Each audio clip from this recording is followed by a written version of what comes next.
Continuing to do the same thing over and over again, expecting a different result and blaming it on someone else, is the definition of insanity. Dread it, run from it, destiny arrives all the same. And now it's here. Or should I say, I am. Play these games before! I said I played these games before! Again, it's like poetry, so if they rhyme, every stanza kind of rhymes with the last one.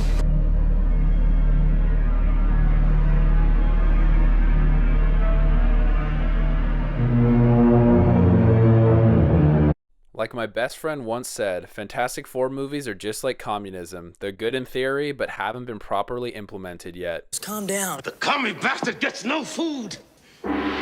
Well, is this third or technically fourth time the charm?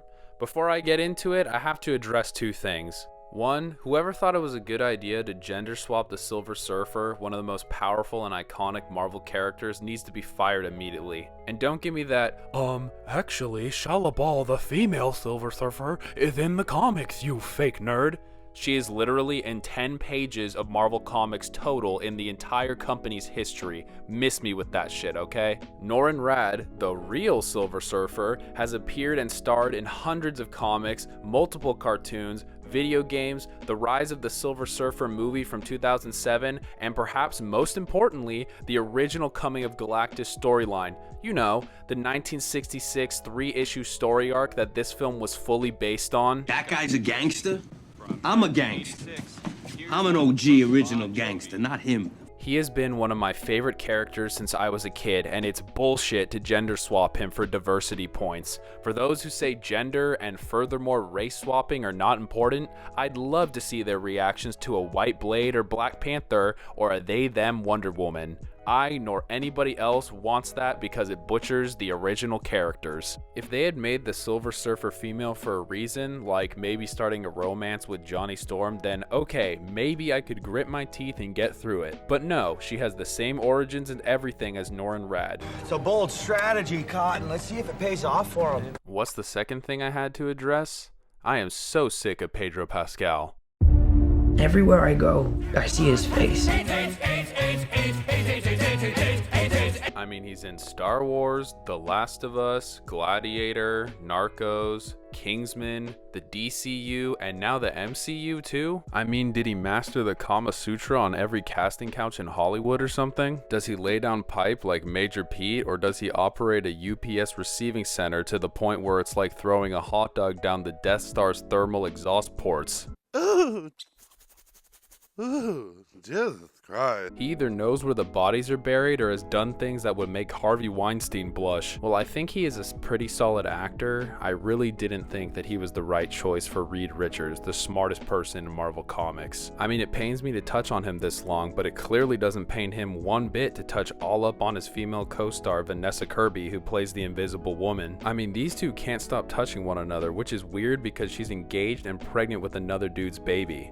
If I was him, I'd be worried that these two took the script a little too literally and got busy behind the scenes to make a little Franklin. There are claims that this is due to his social anxiety and he just likes to get a little touchy-feely. Everyone, shut the up because my anxiety is up here right now! But it's kind of curious he isn't all up close with his male co-stars like that. Or with Bella Ramsey, his young co-star from The Last of Us. That's kind of strange, isn't it? Weird. How convenient is that? Wow, how convenient is fucking that? He even rubbed Willem Dafoe's wife's chin during his Hollywood Walk of Fame star ceremony. Dafoe clearly wasn't fucking with that one bit and was about to go full goblin mode on his ass. Regardless of my feelings towards Pedro and the Silver Succubus, I went into this movie with an open mind. For a man clouded by emotion is of no use to anyone. Fear leads to anger. Anger leads to hate. Hate leads to suffering. So what did I think? I thought it was an above average but flawed superhero flick. Still, I think it was the first step in the right direction for the MCU. He which has floundered in recent years. There were aspects I really enjoyed, however, too many half-baked elements failed to deliver a fantastic meal before the credits rolled. Give me that. Let's start off with the positive aspects. Setting the movie in a different universe in the 60s was a fantastic idea. No pun intended. Enough from the clown! Everything looks like it's ripped straight out of the Jetsons or something, and it's just very visually appealing compared to the gray cinematography and very drab settings that some of the more recent MCU entries have presented. The music's great too.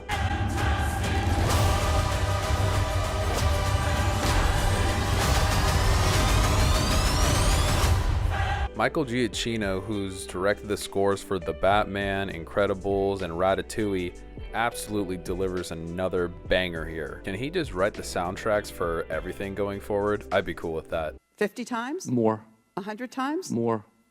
200 times? More. The special effects look pretty spectacular as well. There are some scenes on Galactus' ship or the four of them traveling through space that just look breathtaking, and I was really impressed with what I was seeing. And I thought that all their powers, when they actually used them, were very convincing. The biggest win here though is the camaraderie between the cast. The Fantastic Four really do feel like a family.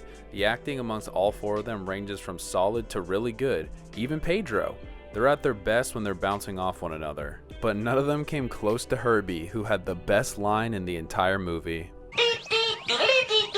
Start digging in your butts when... What? Truth be told, I was surprised how little Pedro actually bothered me. Now, was he the person for the role? No, I don't really think so, but he was at least good enough. And thank God for that, because this is really his and Vanessa Kirby's movie. Them having a kid is the driving force behind the entire plot, and thankfully, they have pretty good chemistry. Nothing spectacular though, which is surprising with how much they can't stop touching each other in all the press events. Johnny Storm, aka the Human Torch, is the standout character, and Joseph Quinn shines brighter than the rest of the cast. He was truly charming, funny, and had the most heroic moment in the film with his attempted sacrifice against Galactus. Good thing the Silver Succubus was there to pull a Rose Tico and rip that moment from him. Oh well. I saved you. Tell me. That's how we're gonna win. Not fighting what we hate. Saving what we love. You sure about that?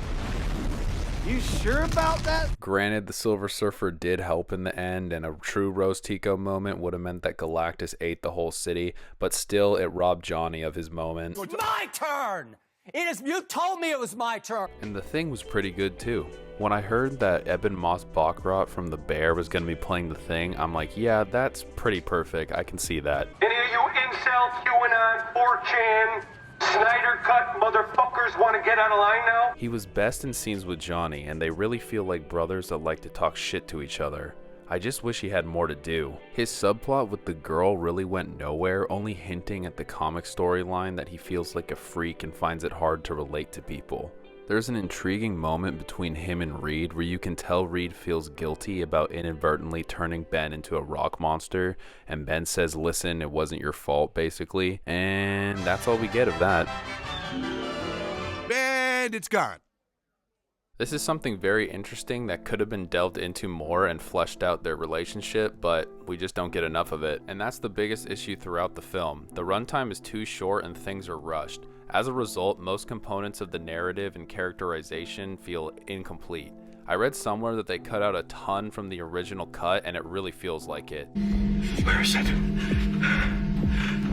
Where's the rest? And on that note, we're going into the mixed aspects, which all relate to the fact that the most compelling ideas or plot threads are not given enough development or are resolved as quickly as they were introduced. Although I enjoyed the Big Four's chemistry, I felt their characterizations were lacking depth, and this is due to the montage at the beginning. It was a fine montage and all, but since they are already a team and we do not witness their inception and growth together, it feels like a lot of the story is missing. It's like reading a spark notes of a book and dropping into the third or fourth chapter afterwards. And what sucks is that what we saw in that montage looked more interesting than what we got for the rest of the film, We saw them saving people throughout the city, using their powers left and right. We don't really understand what drives them to be heroes, to save people. They clearly have a sense of obligation to help the world, but what drives each of them to do so? Also, we do not see them use their powers nearly enough. I'll take good writing all day over mindless action, but these two things are not mutually exclusive. It feels like director Matt Shakman and the screenwriters relied on the viewer's outside knowledge of the Fantastic Four from the comics and other media rather than strongly defining them within this movie. Filmmakers can't fully rely on decades of comic books to do the heavy lifting for characterization. The Thing's self-image struggles and feelings of being an outcast are hinted at but never fully explored. It is implied that Johnny is a ladies' man, but we never see him interact with any romantic interest. Silver Succubus doesn't really count. Nasty bitch. Sue was able to organize and lead an international council, but we never see precisely why everyone is willing to follow her lead. Reed is the smartest character in Marvel Comics, but that fact is not expressed in any meaningful way that differentiates his level of intelligence from that of Tony Stark or Bruce Banner. I am too smart. I am too smart. S-M-R-T. I mean S-M-A-R-T. There are hints at all the things I just mentioned, but nothing within the film that expresses them overtly. If the audience doesn't see something presented in a film, it should not be expected that another fictional work will just fill in the blanks. It's like if Peter Jackson decided, well, we don't need to spend 20 minutes in Hobbiton setting up the relationships between Frodo, Gandalf, and Bilbo. We can just pick up at the point where Frodo and Gandalf discover the ring. People have read the books, we don't need to spend much time here, let's just get on the journey. That would be disastrous and would cut off the film's legs from under it. It's ironic that Superman, Marvel's main competition this year, had this same problem of dropping viewers into the story while skipping the origin. You and I are not so different. I'm not like you. We simply needed, and that is something I will be saying a lot going forward in this review. The driving force in the narrative is the fact that Galactus wants baby Franklin since he has the ability to absorb the power cosmic and quell Galactus's hunger. First off, Galactus looks awesome and exudes the overwhelming presence of an ethereal space god, and he's a vast improvement over his other cinematic appearance. But I wish we knew more about the mechanics of how all of this actually works. Why does Galactus hunger? What is the power cosmic and how does it work? How and why could Franklin absorb the power cosmic? And finally, what's Galactus's plan after all this? Is he just gonna sit in a retirement home all day? Is he gonna take after Thanos and chill on a little farm? Or is he just gonna Minecraft himself?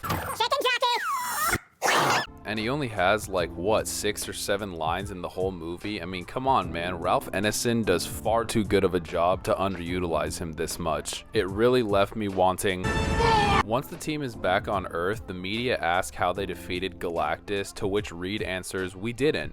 But he did say he would spare the Earth if we gave him our baby. Reed, buddy, why would you say this? I'm retarded? Smartest man in the world, my ass.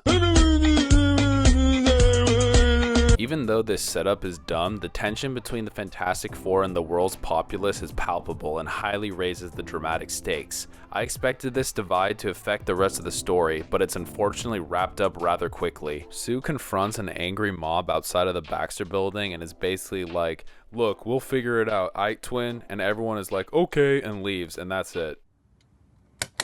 That was easy. Seems kind of risky to bring your baby, the one everyone wants sacrificed for the sake of the planet, out into an angry mob. I get Sue is ultra powerful and can make force fields, but even droidicas in Star Wars are able to be destroyed if they're shot at the right angle.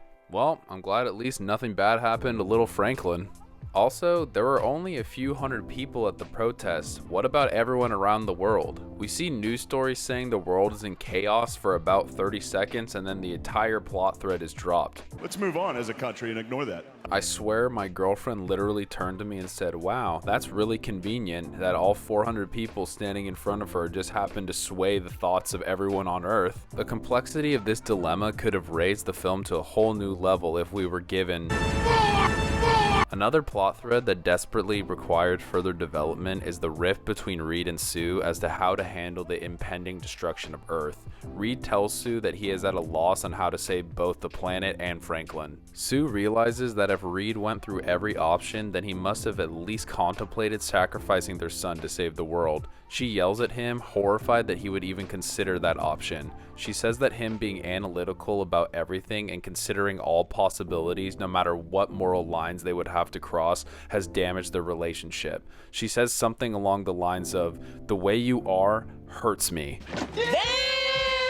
Reed defends himself by explaining that he must consider horrific solutions in order to combat horrific problems, and that if he doesn't, he is putting the fate of the world at risk.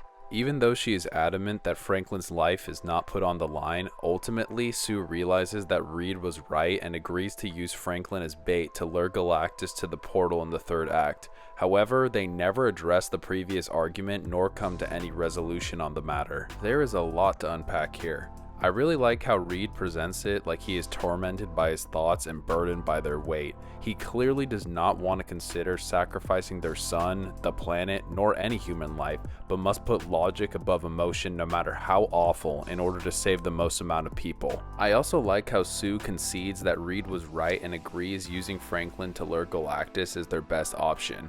However, Sue never actually verbalizes this concession. She never speaks directly to Reed about it. She just kind of says, "Okay, let's use Franklin," rather than saying, "You know what, I see where you were coming from." Furthermore, she never apologizes for the heinous shit she said. "The way you are hurts me." Like, damn, what the fuck is Reed even supposed to say after that? You're telling me you just hate him as a person?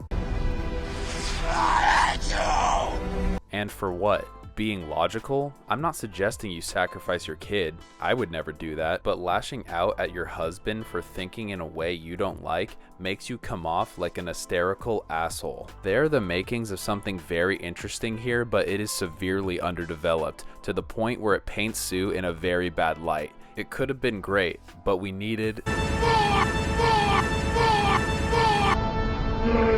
Now let's talk about the bad parts of the movie. Or should I say, the dumb parts. Did you all take stupid pills this morning? Specifically, the third act is where a lot of things begin to fall apart. The fact that Reed developed teleportation tech and implemented portals across the entire globe so quickly, even if they had a whole month, was ridiculous. There should have been a narrative reason that these portals were already set up at the beginning. Maybe Reed was attempting to master travel to space or revolutionize international travel. This could have worked a lot better. Also, shouldn't the original plan have been to lure Galactus into a portal from the get-go? I think that is a lot more feasible than transporting an entire planet into an unknown universe. How the hell would you know that the new universe had the exact same conditions like gravity and that all of the surrounding planets had the exact same gravitational pull? I'm okay with outlandish sci-fi concepts if they're set up well, but this was not adequately set up and felt far-fetched to say the least. I realized while editing that this is the second time a Fantastic Four movie has featured an interdimensional portal in the third act. My brain has completely deleted Fan4stick from my memory. And I've got to say, in all honesty, it's the biggest piece of dog shit. Say that again? I am going to kick your ass. Also, when Galactus finally arrives in New York and they're trying to lure him into the portal, why the hell is the team just standing there out in the open waiting to pull the switch? Matter of fact, why isn't the entire portal disguised as a building or something? You think Galactus is just gonna be a moron, not question any of that, and just step onto the platform? On that note, let's talk about the final battle, where a lot of my main gripes remain. I don't feel like anyone here uses their powers enough. Johnny shoots Galactus with his flames like once. The Thing knocks over a building and punches Galactus like once. Pedro gets onto his back and pulls out some of the tubing on his suit, which clearly hurts him, something none of them exploit again. I said forget about it, cuz. And that's kinda it. Sue does the heavy lifting while the rest of them just feel like bystanders. I know Sue's the most powerful member of the squad, but I wanted to see the Thing punching Galactus's legs, Johnny going for his eyes, and maybe Reed wrapping around his arms and legs trying to immobilize him. The team is at its best and most entertaining when they use their powers in tandem, so I was pretty disappointed disappointed. Also, how the hell did Reed get hurt from being stretched like 20 feet or less? Really? Reed can stretch around a quarter mile in the comics. I was sitting there shaking my head. Luffy would be disgusted. Yeah, you suck. You just fucking suck. And on a similar note, the fact that Sue just solos Galactus because of her mama bear rage is just ridiculous. I do not accept that. Either they greatly depowered Galactus or greatly overpowered her. It's one or the other. Tell me what his power level is! It's over 9,000!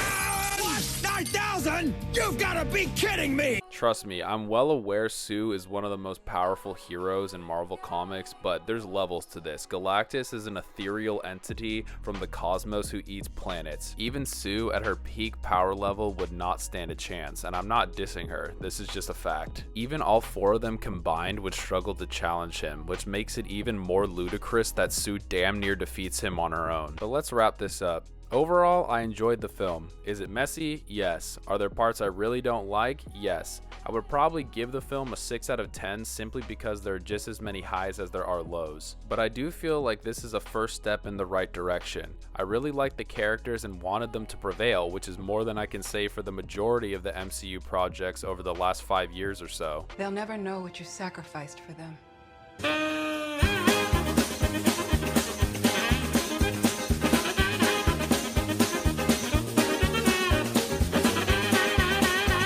I can tell that there's likely a really amazing Fantastic Four film here that was butchered in the editing bay. If Marvel can continue on this path and learn from the mistakes made in this entry, maybe they can regain some of their former glory and recapture the audience that it has lost. But with how this film and many of their recent entries have performed at the box office, their business model may be doomed. Let's see if Avengers Doomsday can ironically save the MCU, or if it will be another bloated superhero disaster that ends up discarded in the pop culture dumpster. If you like this video, please like, subscribe, and leave a comment. It would be greatly appreciated.